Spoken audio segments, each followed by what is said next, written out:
Mahakama zimezindua kitabu ambacho kitawasaidia majaji kuamua kesi za afya mahakamani. Akizungumza wakati wa uzinduzi wa kitabu hicho ambacho ni cha kwanza kutumika mahakamani, jaji wa mahakama ya upeo Daktari Smokin Wanjala alisema kitabu hicho ni hatua muhimu kwani kitatoa mwelekeo thabiti utakaotumika na majaji pamoja na maafisa wengine katika idara ya mahakama. Naibu mkurugenzi mtendaji wa ICJ Kenya Demas Kiprono naye amesema kwamba mwongozo huo utasaidia kuimarisha haki za Wakenya na kuhakikisha mahakama zinafuata viwango vya kitaifa na kimataifa ili kutekeleza wajibu wake.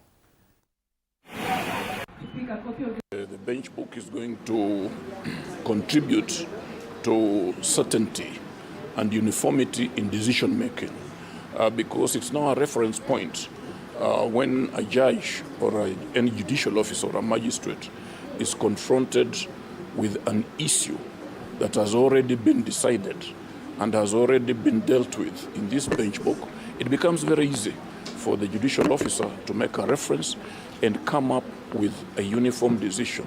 So the contribution of this bench book will be to avoid or even to eliminate contradicting decisions coming from our courts of law. As we move to courts to interpret how these new health regimes are being rolled out, how Kenyans are suffering as we transition, for example, from NHIF to SHIF, this bench book will be an important guide to judicial officers when they are called upon to make certain decisions in terms of the right to health.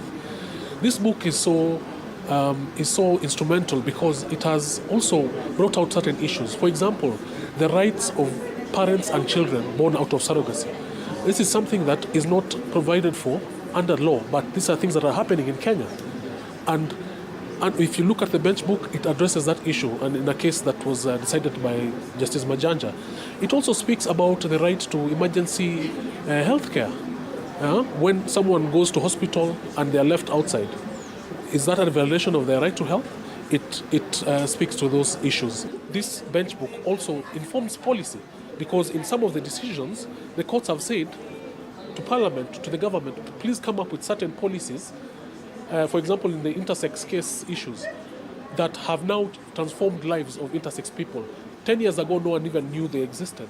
In Kenya now, they are recognized, they are registered even and counted even during census.